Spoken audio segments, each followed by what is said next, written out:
Hi everyone, my name is Eric Rodriguez, and today I'm going to be discussing with you a lesson that you would use at the beginning of a basketball unit. It's on dribbling. Um, my California standard I have on here is it's 1.1 high school course 1.1 combine and apply movement patterns simple to complex, in this case in basketball.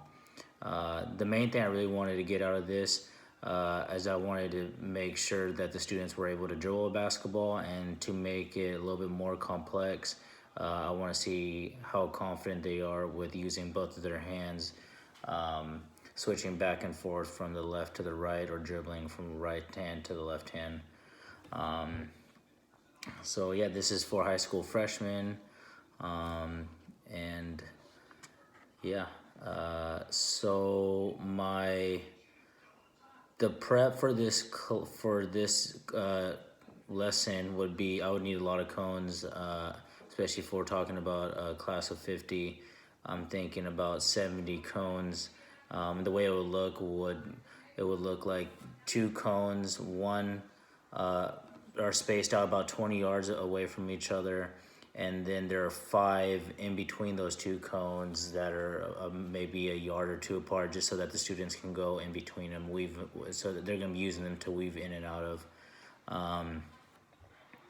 So that's what it would look like, and I would have a set of 10 of those across a gym. So that there'd be 10 lines of people. So that would need 10 basketballs, and that would mean if you have a class of 50, you have five per line. So that way you don't have as many students sitting, not doing anything. We're trying to keep them as engaged as possible. So that's how I had this set up before the class would even start. Let me look here. My assessment of them, what I'm going to be looking for to assess them, to make sure that they're being successful, would be students would be able to dribble the ball without traveling or double dribbling or doing any infractions such as those, or carrying the ball. Students will be able to dribble the ball while avoiding the cones, or not hitting any of the cones, or not going all over the place. Students will stay low while they dribble. I'm looking more for control of the ball as opposed to seeing how fast you can do it. And are they using both of their hands? Are they using both of their hands is a main thing. When I would, the way I would have my class to start would be, they would be in their rows, say about, in this case, 7 in row of, I have 50 kids, and they're in rows of 7. I guess it doesn't matter how many kids are in the class, but just rows of 7. Preferably, if they had a number, that'd be the easiest. If not, they would just understand what row they would be sitting in. As I'm taking roll, they are all sitting down. I would also have a journal with them, and the first thing I would ask them to do, to write in their journal, would be to explain what a double dribble looks like, with the infractions of dribbling a basketball, so that we know not to do those. What does a double dribble look like? What does a travel look like? What does carrying the ball look like? I would ask them to explain that on the journal, just to kind of give them something to write about, keep them busy while I'm taking roll for that amount of time. And then after I'm done taking roll, I would demonstrate what I want to see for the lesson. And then I would even, and then we would discuss what is a double dribble, what is a carry, and those infractions, so that we know to avoid those. So now we'll get into the lesson now. I kept it very simple. I wanted to make sure that I get everything done while they're sitting in the roll call spot. I could explain everything that's going to be happening in the class, so that once they get up and going, we're going the whole entire time. There's no stopping, because with a class of close to 50, it's hard to get them going with the lesson and then bring them all back in. It takes a lot of time to get them back in order, keep them down, so that I can explain the next thing. So this way, I have a couple progressions in the drills that I will tell them right away, or that I can tell them while they're sitting down, or there'll be very easy instructions as they're going. I just have to raise my voice a little bit so that everybody can hear me. So the first thing, actually, before I get into that, the first thing I would do is warm up.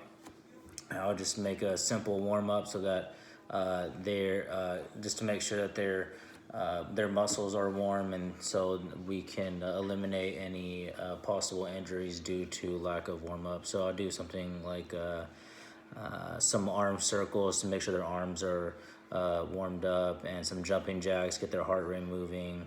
And I'll do that in a set of probably a couple of times each, and like a little routine. So on here, I have 10 jumping jacks, 10 small arm circles forward, 10 backwards, 10 big circles forward, 10 big circles backwards, and then some more jumping jacks, so that we have their heart rate going up.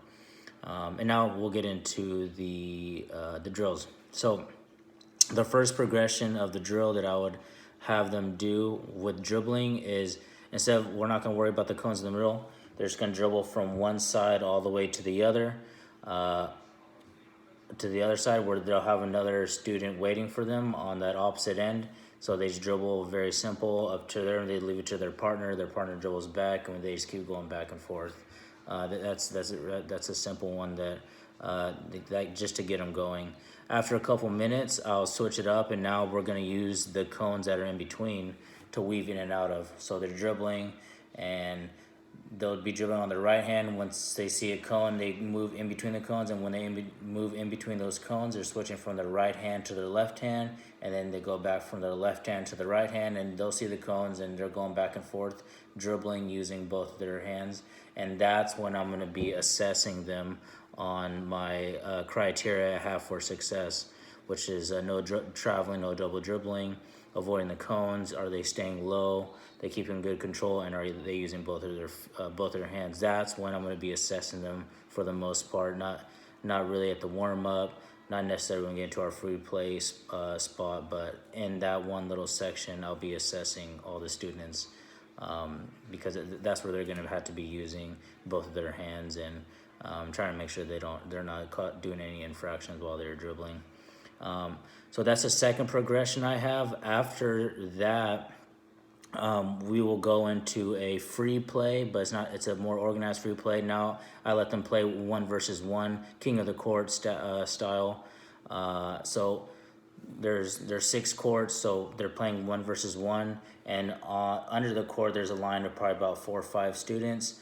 Whoever scores stays on the court. The defender who got scored on, he goes to the back of the line. He or she goes to the back line, and then the next person comes in, and they try to stop each other. If you score, you stay on. If you don't score, then you come off. It's pretty simple. That's just, I have the structured drills, and now we let them play a little bit, and so they can have some fun with that. So yeah, that's about that. That's that. For closure, I'd call all the balls in, have them sit back at their spots where their journals are at. We do a second roll call, and while I'm doing the second roll call on their journal, I would just have them do a little reflection on themselves. How do they think they did? Did they have fun? Do they understand what the infractions of dribbling are? And do they feel confident dribbling from the right to the left? So yeah, that would be my beginning. One of my first lessons I would have for a basketball unit, and that's about it. Thank you for your time, and I will talk to you guys another time. Thanks. Bye.